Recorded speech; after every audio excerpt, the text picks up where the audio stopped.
Welcome all of you. Good afternoon or good evening, or perhaps for some of you, good morning. Welcome to the third lecture of the Speaking from the Margins fall series organized by the DBBE, the database of Byzantine book epigrams based at Ghent University. My name is Floris Bernard. I have been involved with the DBBE since the very start, so to say. We have already gone a long way from the first ID until the database as it is now. And we are very happy to invite speakers since well, 1 year and a half or so, in order to give their own perspective on paratexts and manuscripts in a very broad sense. So this is the fall series, and I can assure you that we are working towards organizing also a spring series, also of online lectures. You will without doubt hear more about that quite soon. And unfortunately, I would say recent events well have confirmed that online lectures are not going to die out any soon. I hope that the format is still all right and working for all of you, and that it can be an interesting and rich experience. We're very happy today to welcome Ottavia Mazzon, who is dialing in from London, actually. She is at this moment a postdoc at the University of Padua, but she is also a fellow at the Warburg Institute in London. Ottavia Mazzon has worked on excerpts in Byzantine manuscripts of the Palaeologan era, which of course naturally brought her to questions of readership, Byzantine readers reading and excerpting ancient texts, and naturally also this led her to consider marginalia in Byzantine manuscripts. So there are actually many reasons to be excited for her lecture today. She will speak today about hidden paratexts, the transmission of paratextual elements within collections of excerpts. Before we really start, I just wanted to say that we are going to close the chat now, so not to distract the lecture itself. But once the lecture ends, we will open the chat again. If you have questions, you can write them down, but you can also raise your hands, raise your real hands in front of the camera, or raise your virtual hands, and then I can give you the floor for you to ask questions, and we hope that you can ask many questions. We do have some time for that. If you want, you can leave your video on. It's always nice for the speaker to not have like a kind of like just a black screen in front of her, but to see actual faces. So if you want, you can definitely leave your video on. But of course, we ask you to unmute your microphone. Okay, I think that's the most important information, and then I would invite Ottavia to give her lecture and to take the floor. We're very much looking forward to that, Ottavia. The floor is all yours. Thank you so much, and thank you so much for this generous presentation. And I'm so glad you invited me, and this has been a long time coming, since 2019. So I'm very glad to be able to speak with you this afternoon. I'm going to share my screen. Just 1 second. Okay, so I hope.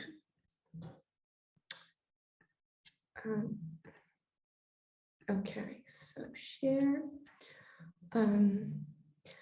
Please let me know if there's any problems with the screen share. Okay, so if everything works, I'm going to start. And thanks again. So as I said, as was said in the presentation, I long dealt with collections of excerpts and collections of excerpts, especially in the Paleologan period. Collections of excerpts, actually, I wanted to start by giving in general an introduction on the situation of collections of excerpts in Byzantium. And collections of excerpts are in fact a typical product of Byzantine scholarship. And I take full responsibility right now for stating the obvious here at the beginning of my talk. In Byzantium, reading was practiced intensively and not as extensively. So therefore, unlike most modern readers who are taught early on not to write on their books and then have to constantly unlearn this habit if they become scholars, Byzantine readers read while holding a pen in their hand, ready to leave their mark in the form of marks of attention, of marginalia and other signs on the books that they turned their attention to. So they were also ready to employ their pens to annotate the passages they found interesting and useful into notebooks, thus putting together a selective collection of the most memorable material they encountered while reading. The practice of selecting and collecting excerpts, that is to say, to collect passages taken from books with the purpose of quoting, were integral to the way Byzantines managed information and developed knowledge. In fact, they were so essential to the point that Byzantine culture has famously been described as a culture of the silloge. Collections of excerpts in Byzantium, take many forms. This is why, until this point, I have used the broad definition of collection of excerpts to encompass the largest possible repertoire of cases. Sofia Kotzabassi has classified Byzantine collection of excerpts according to topic, so distinguishing between thematic collection, including ethical and theological florilegia mainly, and non-thematic collections, a category to which she assigned many different works. For my part, I'm going to use a different classification system, distinguishing between notebooks, so that is to say collections of passages which capture fleeting and inchoate information at the start of intellectual projects, and anthologies and florilegia, properly said. That is to say collections of passages organized according to a more or less defined series of criteria. The second category includes the thematic florilegia, singled out by Kotzabassi, but comprises other, less rigidly ordered forms of anthologies. For example, those who change in subject, depending on the literary genre of the accepted work. So, as a side note, I will point out that I use the terms anthology, florilegium, and silloge as synonyms. Byzantine terminology to define this kind of collection is more varied, each term bringing attention to different actions required in order to build a collection of excerpts. For example, Byzantine scholars employed the terms like synagogue, which highlights the operation of gathering together passages from different places, or ekloge, which generally refers to the action of choosing or selecting without including a judgment on the value of the passages selected, which are not presented as flowers, so the best examples of literature. Collections of excerpts are written products, and I hesitate to call them literary products, standing at the thresholds between two words, so the word of reading and the word of writing. In many cases, they record the reading experience of their compilers and mediated by the filter of literary creativity. As such, they provide useful information on reading practices, intellectual trends, and very often they offer insight on the relationship between readers and the books they materially held in their hands, thus shedding light on readers' attitudes towards all the components of a book, including, of course, paratexts. In the examples I will present to you today, we will see how collections of excerpts can be employed as sources to understand the place of paratexts in Byzantine scholars' reading experience and their role as essential tools for the classification and retrieval of information. The examples I will present include cases of traditional, editorial, and post-editorial paratexts, but not all of them, or not all my examples will involve metrical paratext, unfortunately, a fact for which I apologize in advance. So I am going to be examining some of the paratexts taken from two collections of excerpts from the early Palaeologan period, which I have chosen as case studies. First, because these are the anthologies that I know best. And second of all, because each one reflects a particular approach towards the practice of collecting excerpts in Byzantium. The first anthology is the Rhodoniae of Macarius Chrysophalos, which are transmitted by manuscript Marcianus Grecus 452, a codex written in the hand of Macarius himself. The second collection is the one transmitted by Neapolitanus 2c32, a manuscript copied around 1330 by the professional scribe Georgios Galisiotis, to whom scholars belonging to the school of Maximus Planudes entrusted their notebooks of excerpts in order to have their personal archive of notes transcribed in an orderly fashion. So, as for Marcianus Grecus 452, or the Rhodoniae, so the Rose Gardens, this manuscript is a thematic anthology.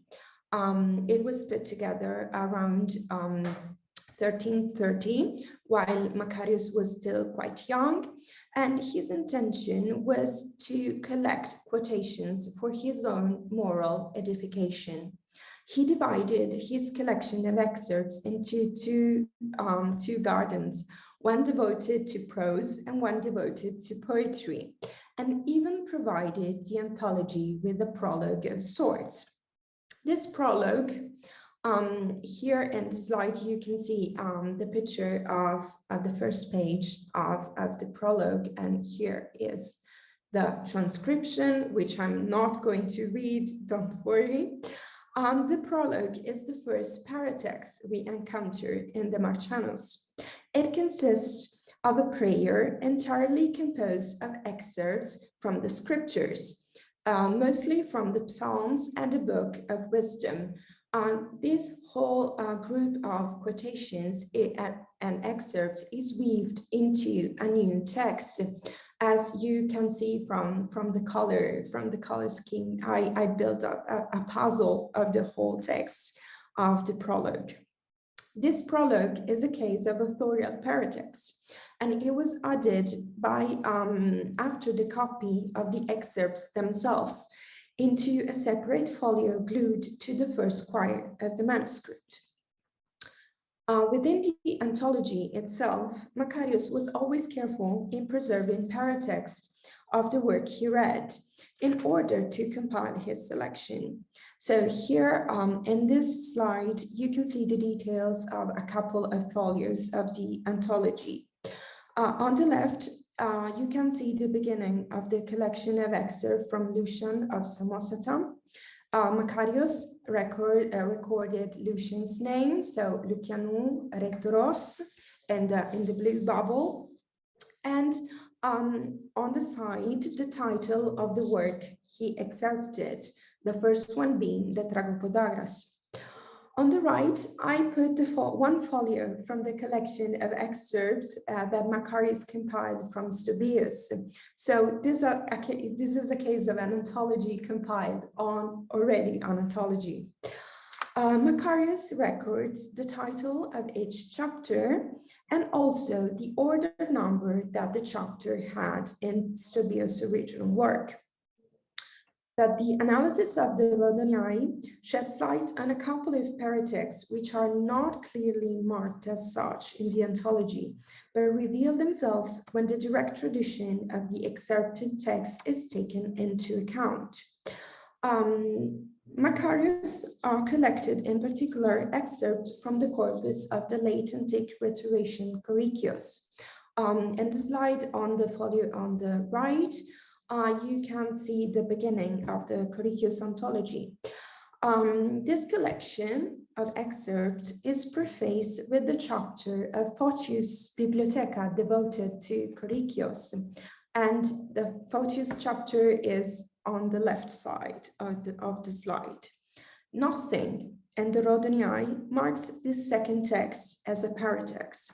However, single chapters of Photius have been known to have been used as prefaces, as indirect witnesses of the authors they commented upon. And this is one of those cases.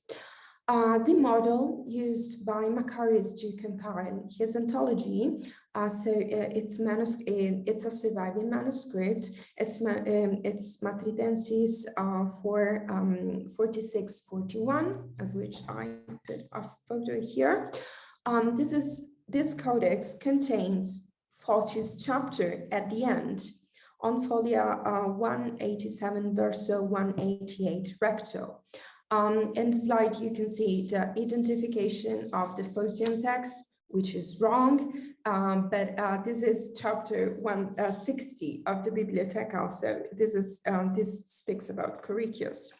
Macarius made the effort to find this paratext at the end of the Corician collection, but put it in front of his whole collection of excerpts, recognizing its value as a preface, and then went on to write his quotations.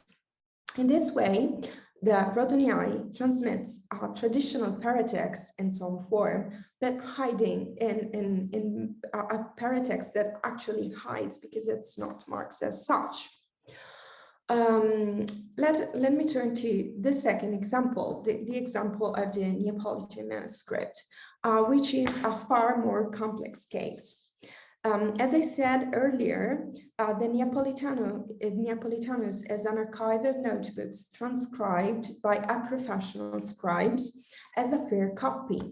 And it was made for preservation purposes. We don't have the time right now to get into how and why it is possible to determine this, but please believe me for a second. The notebooks, which had been used as models, often have not survived, but the transcription has not altered the internal structure. They have just been ordered according to subject, one author after the other. In this sense, the Neapolitano is an anthology. Its contents have been organized according to a plan. And in the slide, I have put the chart that maps the content and of the whole manuscript. It's in Italian because it's really long and I did not have the time to translate it all into English. So I'm not going to read it. So the content of the manuscript is ordered in 13 codicological units, independent on a material level, but copied with the same mise en page by the same hand. So there's one scribe, and so the manuscript gives an impression of unity. Here, the picture I have used gives an idea of the common mise en page of the whole Neapolitan manuscript, which is very regular, and so it's a unique archive, but it has different models.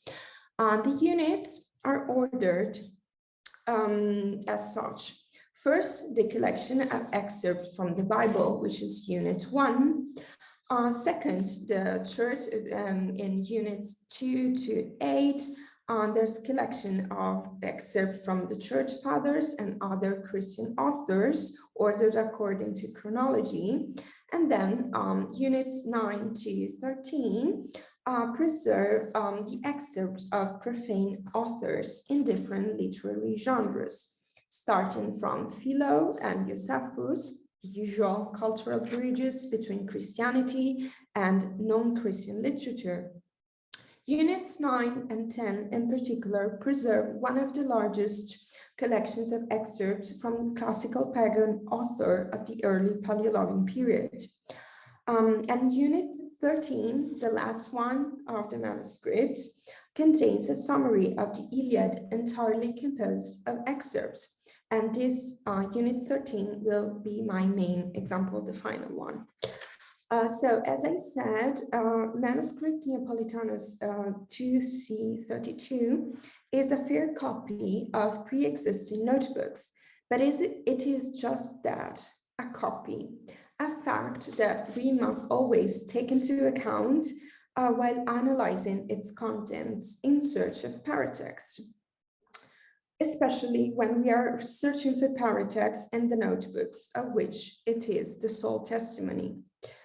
A close reading of the excerpt collection shows that the scholars who compiled the excerpts were attentive readers of the paratexts they read in the books. The Neapolitanus is witness of traditional and editorial paratexts, but also post-editorial paratexts. A first example is this one. So in addition to the names of the excerpted authors, which is a usual thing to record, and sometimes the title of the excerpted work, it is not a rare occurrence in the Neapolitanus to read scholia alongside the main text. Here in the slide, you can see that at the bottom of a page of one of the anthologies of excerpt from Plato, the Naples manuscript transmits a long scolio on the origin of a proverb. The proverb is Valles Macarian, so go with Macaria, alongside the corresponding passage of Plato's Hippiad Major, which simply quotes the proverb without giving an explanation. And this scholium is usually found in all Platonic manuscripts. So the excerptor copied it and transmitted it into his collections. A few times also, this kind of traditional paratexts are mixed with editorial ones that are linked to a specific book. Within the same anthology of excerpts from Plato, for example, there's a comment to the text that does not belong to the traditional scholia, but is probably a grammatical comment due to the excerptor himself. When reading the Meno, the scholar probably was struck by a particular construction involving the verb boetheo, and here is the participle, boethesesa, and made a comment on this use, saying that edoxe tisin etiotiki suntasitsai to boethein. So some thought that the participle of boetheo should be in the accusative, ukestide, so it is not the case, etc. This comment was, this is a paratext that was transcribed alongside everything else. And then there's this borderline case, which I like very much.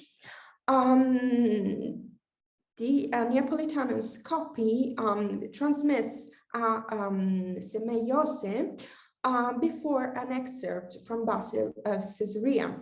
This mark of attention could have been found by the excerptor himself in the Codex of Basil that he was reading, but it could also be added by the excerptor himself in his notebook. So this semeiose could have different statuses.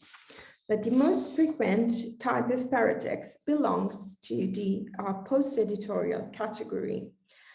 These collections of excerpts transmit readers' responses to the excerpted text, and sometimes these consist in metrical paratexts. In the Naples manuscript, This type of poetic response to the excerpted text includes, for examples, 2 verses of Constantinos Manasses' Chronicon, which were copied in the margins of the Anthology of Excerpts from Synesius' corpus. These 2 verses here, the first one starts here in the codice, etc., and the second one is in the following line. These 2 verses were a little modified by the excerptor, who had no clear regard for poetry and metrics. These excerpts regard the same moral topics which are the subject of the main anthology. In the Neapolitanos, these lines end up being transcribed in the middle of a folio 82 recto, between the end of the anthology from Synesius and the beginning of the anthologies from Aelianus, De Natura Animalium. However, in order to explain their presence, we have to suppose that in the exemplar, they were at the bottom of a page or at the beginning of a new one, where they were added after the transcription of the main body of the excerpts, but not clearly distinguishable. For the exemplar, we have to imagine a configuration similar to this. And this is a picture this is a folio from Heidelbergensis Palatinus Graecus 129. This is the notebook of Nicephorus Gregoras, where excerpts were routinely added in blank spaces. Here you can see a few lines added after the copy of the main body of the text, and these have a different origin. When Galiziotis copied the Neapolitanus, the transcription erased the difference in ink color and in the mise en page, so the Manasses Paratexts ended up being copied among the other excerpts. Similar occurrences of hidden paratexts are found elsewhere. For example, at the end of a dossier of notes containing, for the most part, excerpts from still Constantinos Manasses, but in turn the Alexander Kalitia, the Romans novel, the excerptor must have left some blank space, and he later returned to this blank space to add a few accessory texts, among which there's an epigram and paragraph in paraphrased form that I have been able to identify only thanks to the DBBE. The only place where this second part of this poem by Theodoros Prodromos is transcribed. As you can see in the slide, the excerpt paraphrases a few lines from a longer poem of Prodromos on the life of Johannes Chrysostomus. So there is no doubt in my mind that this is a book epigram that ended up in the notes of the excerptor, since it was originally a metrical text, and it is isolated in content and subject from the excerpts that precedes and followed it. So it could not have been found in a collection of poems, and is also written in a liminal space of this dossier, so at the end. The most plausible explanation is that the excerptor must have stumbled upon this text while reading the works of Chrysostomus or something of this kind, and thought it would be useful, and then added it to his notebook. Looking at the mise en page of the Naples manuscript, it is difficult to imagine how the text must have looked like in the notebook, but it's a common experience while reading manuscripts to turn to the last folio of a codex on a completely unrelated subject and find a series of epigrams added by owners and readers of a specific book. As an example here, is Parisinus Supplement Grec 1194, and this manuscript was produced in the same circles of the Neapolitanos, and in the last folio here preserves a series of texts recorded once again in the DBBE, which give me the idea of the nature of the Prodromos epigram. These epigrams were added by a later reader in a blank space. And the same, I think, must have happened in the model of the Neapolitanus.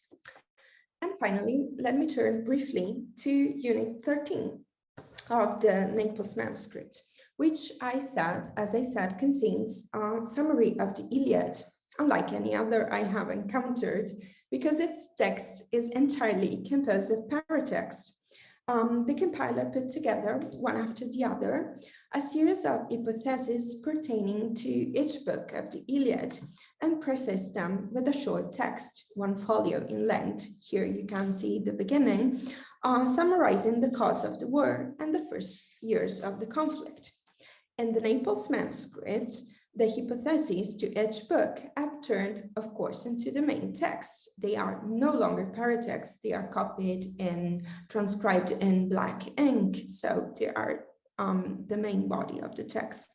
But they are accompanied by a metrical paratext, which the excerptor had copied alongside the prose summaries from the Homer Codex he was reading. It is this is one of the following pages, folia of the Neapolitanus manuscript that gives an idea of how this summary between hypothesis and metrical paratext works. So the DBBE right now records only a few of the lines of the metrical paratext transmitted by the Naples manuscript, but the cross-search of the occurrences has shed light for me on the transmission of this particular paratext, allowing me to understand its role within the anthology. As I said, this metrical paratext is well known for the most part.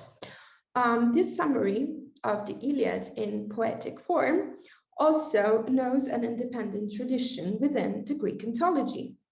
The hexameters, one for each book, recall key events that happened in each book, of course, of the Iliad.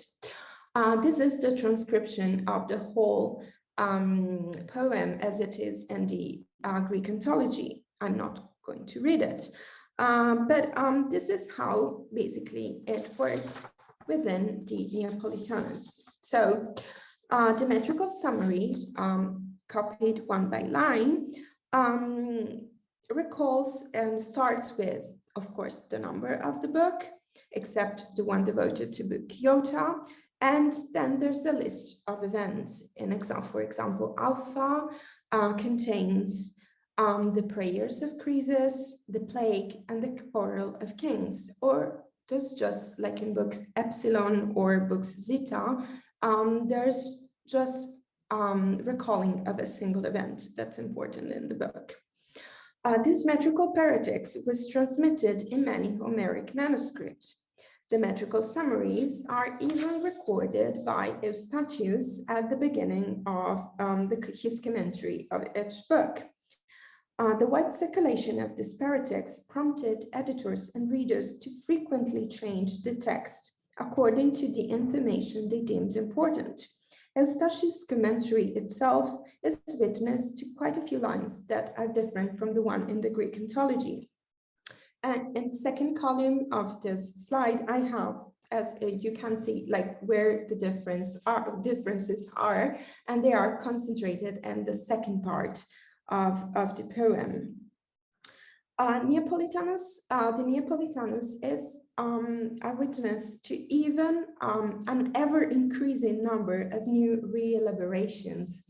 The green, the parts that I have highlighted in green are lines that are different from the Greek anthology and from Eustathius, and are in a few, but are attested in a few Homeric manuscripts. The presence of this metrical paratext speaks of the importance of metrical paratexts as memory aids for the contents of a specific literary works. Neapolitanus is an archive, an anthology of notebooks compiled within a school circle, the school of Planudes. Most of its contents speak of a school milieu where grammar and rhetoric were taught by intensively drawing examples from ancient literature. The paratext, with its prominent position, as I've shown you here, probably worked as an aid to memorize and remember the content. If memorized, it helped in referring back to the actual text. As such, this paratext shows the value that Byzantine readers, and in this case, Byzantine students and scholars information attributed to this kind of paratext. They were integral to the reading experience and they oriented their attention. And also and I'm almost done, by comparing the Neapolitanus with the codex on which the summary was compiled, so manuscript Ambrosianus A181 Superior, it is possible to see how the excerptor focused his attention. Sometimes the Ambrosianus, as in this case, this is book Kappa, sometimes the Ambrosianus transmits two different lines describing the content of the same book. So there are two lines describing book Kappa, one in the first one at the bottom of the page and a different one. So Kappadar, Amphoteron, Skopiazemen, Eleuthon, Andres. This is the first one. And the second one is Kappa here. Rezo, Tenkefalen, Ele, Tudeus, Yos. So the excerptor's attention is always focused on a specific, on a line that's in a specific position. So before the start of the text, and completely disregards that line, the lines that are copied in different positions. So this shows us how this kind of paratexts were perceived and then used by the readers. When reading, Byzantine scholars needed paratexts to reflect their focus and show their attention to the contents. This is why those who produced all these American manuscripts intervened on these metrical paratexts and changed it, copying variant lines they found elsewhere or composed them anew. The choice of including this specific paratext testifies to its importance and the reader's experience, and in the how paratexts played a role in Byzantine school and in Byzantine education. Tracing its tradition to other witnesses and books sheds light on why this particular on how this particular Byzantine book looked like, why it looked like the way it does, and how scholars and readers organized and managed knowledge in order to, of course, in this case, remember the contents of the Iliad, but also organize in general knowledge in a way that was familiar to them. And with this, I am finished. Thank you.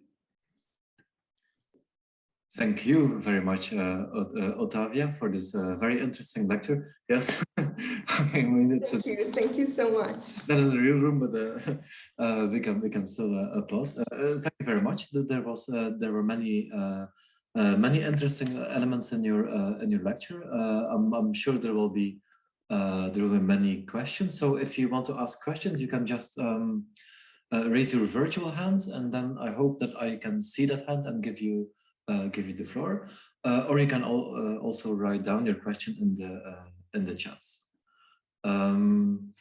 Perhaps just to start off, Ottavia, I remember you mentioned that for the first manuscript, the Martianus, that you mentioned that the excerptor, that he mentioned that he was doing this for his moral edification. Do you see this really in the choice of his excerpts, or is that just a kind of, you know, cliche justification, or did it have some?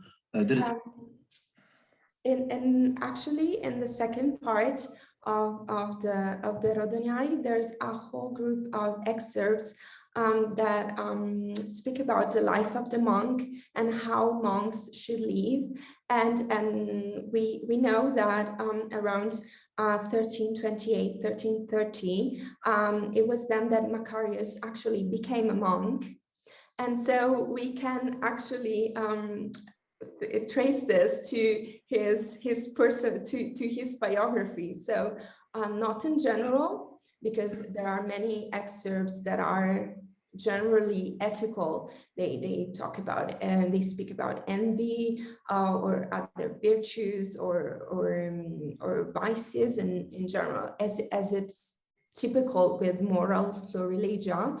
But there's also some points of contact with Macarius' life, because there's a whole group of poems and an excerpt from Gregory of Nazianzus that speak about the life of the monk. Okay, yeah. So there you really see that it's a very personal collection. It's even related to the biography of the. He also added a few annotations about his travels later in life. So we actually know that he brought this codex with him for at least 20 years, from Philadelphia, where he became monk in Asia Minor, to Constantinople with the councils in the 1340s. So we know it went back and forth, and he continually read it for his life. Okay, extremely interesting. So the model of the Neapolitanus, you don't see that more biographic approach, or that more personal approach? The Neapolitanus is completely different, because I don't have a name for any of the people who contributed their notebooks. Right. We can trace them to the school of Planudes in general, because of the books they used as models, the kind of other witnesses that of the same collections, but we don't have names for specific people, so it's more difficult to trace it to biographical aspects of their life. Okay, I see. I see that Georgi Parpolov has a question. Georgi, go ahead. Yes, a pedantic one. I may have missed that, but did you mention who is the scribe of the Neapolitanos?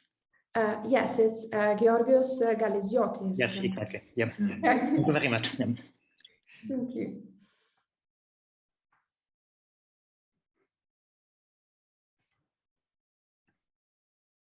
If there are other questions, please go ahead.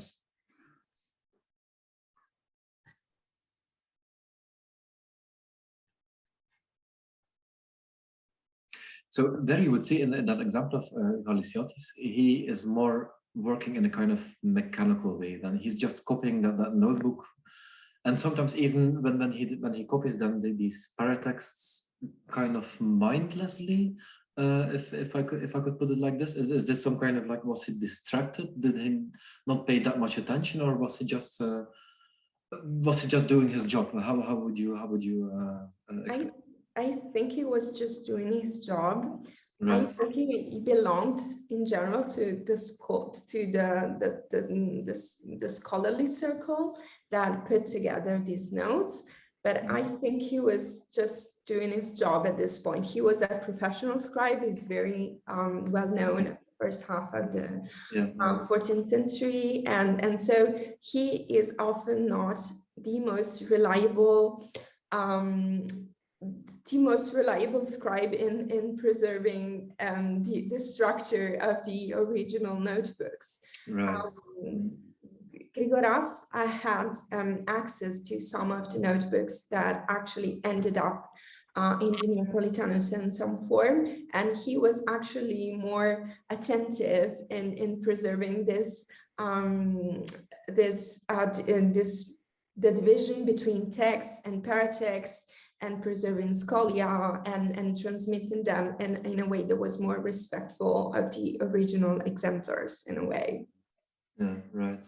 So, and then the whole, let's say, when you would make like a kind of like range or continuum between a scribe and an excerptor, Galesiotis would rather belong to the scribe. In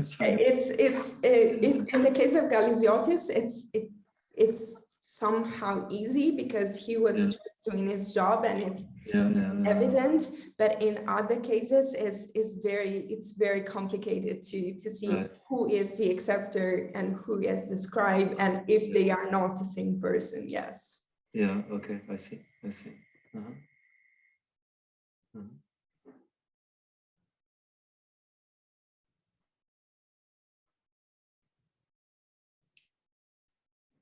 Any other questions that might have come up in the meantime?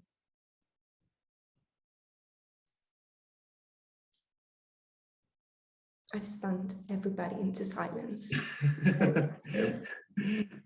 I had a very small question, and it doesn't have, just out of curiosity, it doesn't really have to do with the topic of your talk, but wasn't there some kind of like palimpsest fragment in the middle of a page somewhere in one of your last? Oh yes, the Ambrosianus, the Ambrosianus, the model, yes. the Iliad Codex that was used to compile the summary is a palimpsest actually. Okay.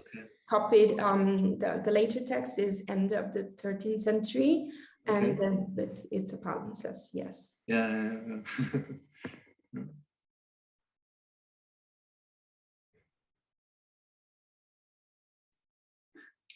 Okay, Ottavia, I think I will. I think there's a question. Are there questions? I mean, it's also because, oh yeah, sorry, in the chat. There's a question of Alexandre Solka regarding the anthologies and especially the Deipnosophistes of Athenaios.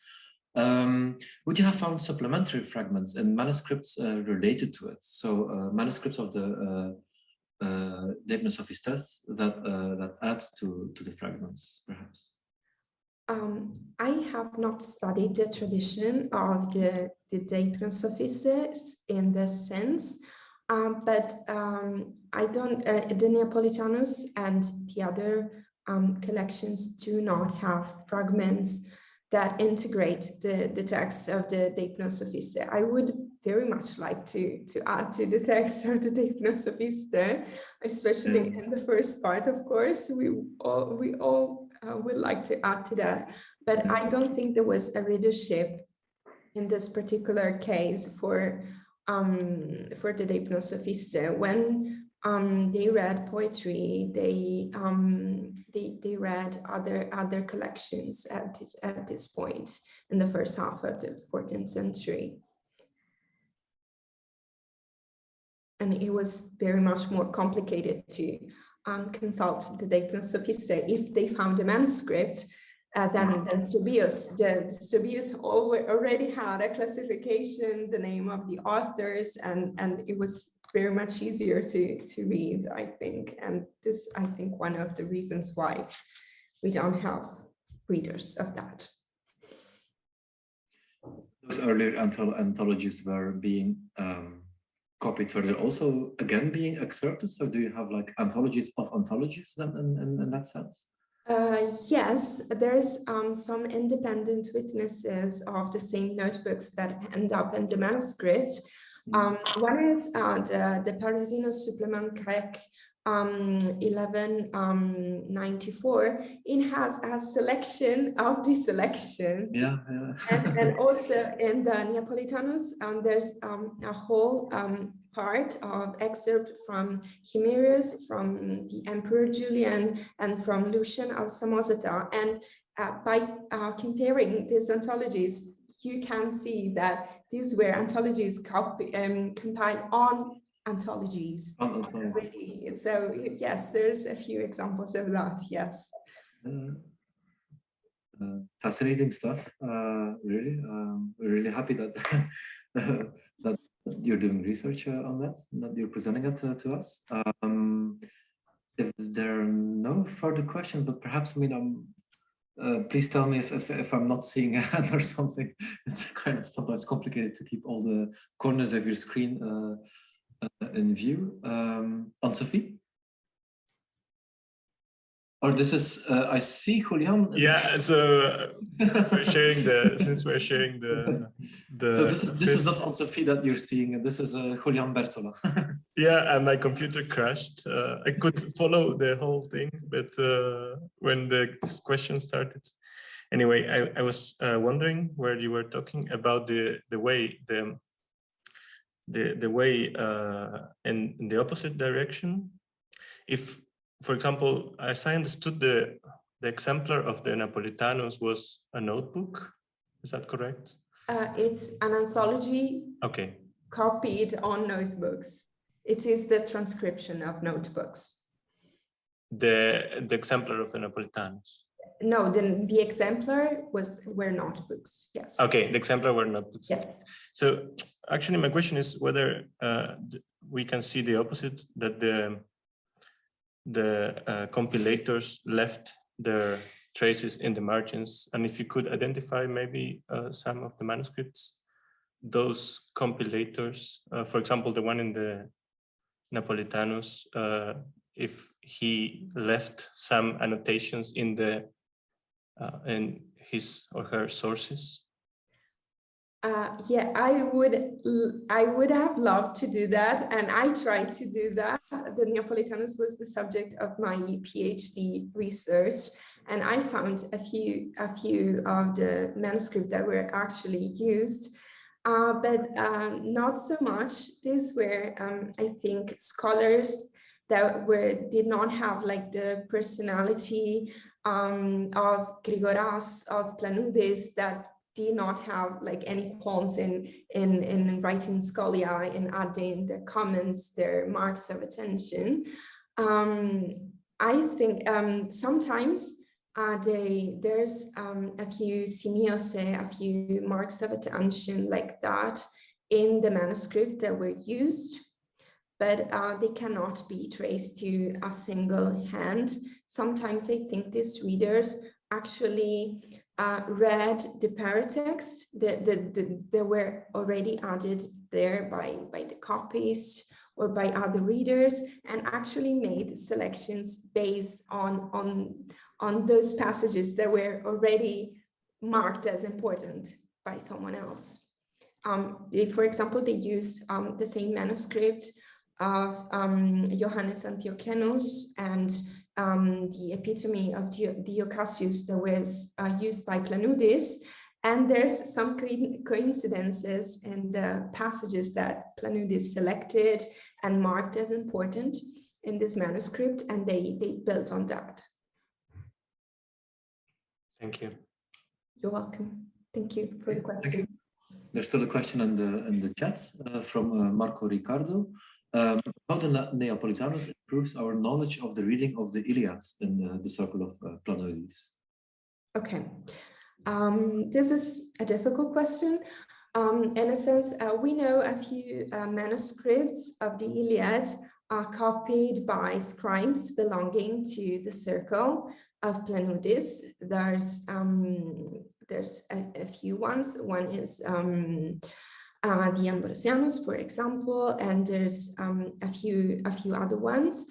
And but there's no study yet on the readership of these manuscripts, on how paratexts were added and read within this manuscript. But by comparing this with, for example, this summary that was composed entirely by hypotheses and paratexts, we can see which point of the whole poem were deemed important, and which kind of paratexts summarize a particular part that was deemed important, and then we can compare it to manuscripts that are already attributed to scribes in the school of Planudes. I think it's an ongoing, I think, study that I have not yet done. So. Okay, thank you. I think we have another question about the Neapolitanus from Fevronia Nusia. Thank you very much. I would like to ask whether there are any signs of use on the Neapolitanus indicating its use at the school of Planudes or elsewhere. And the answer is no. Unfortunately, the Neapolitanus, my thought is that the Neapolitanus, much like some others manuscripts that have the same origin, the same mise en page, and even the same scribe. So there's a series of manuscripts copied by Georgios Galisiotis preserving notes from the school of Planudes. They were produced as archives, and so they were not used in the everyday operation of the circle of the school, while in the everyday life of this school of Planutis, of this circle, the notebooks continue to be employed. So the notebooks were used, and so that's why also they probably disappeared from excessive use. But they had the Neapolitanus and a few other manuscripts transcribed in order to form an archive they could refer to at some point. So there's no readership on this. It's not a luxury, it's not, but it is a fair copy made for, I think, conservation purposes. So not much readership for that. And thank you, Veronica. Thank you for being here. Okay, thank you very much. Perhaps if there are no other questions, I mean, we can perhaps stop here. Not without thanking again Ottavia for her brilliant lecture, and thanking also the audience for your questions and your participation. Oh, there is a last question. Perhaps we can perhaps very quickly, Ottavia. Paratexts. There are paratexts. Another question of Alexander Solka. I know we spoke of paratexts in Greek anthologies. Do you know of any early Anglo-Saxon poetry in the collections in Naples? The collection in Naples was formed in the middle 16th century, and it's mainly a Latin and Greek collection. The Neapolitanus belonged to Girolamo Seripando, who was Catholic cardinal, and so he did not have much interest into vernacular or Anglo-Saxon poetry. So he focused his collection that he donated afterwards to the monastery of San Giovanni in Carbonara in Naples, to Latin and Greek. So he did not have many other languages. I think he had some Italian texts, but not other languages. Okay, thank you. So with this, we can conclude our session, I think. Thank you very much, Ottavia, once again. I also wanted to announce that we are having in 4 weeks our last lecture of this fall series of 2021.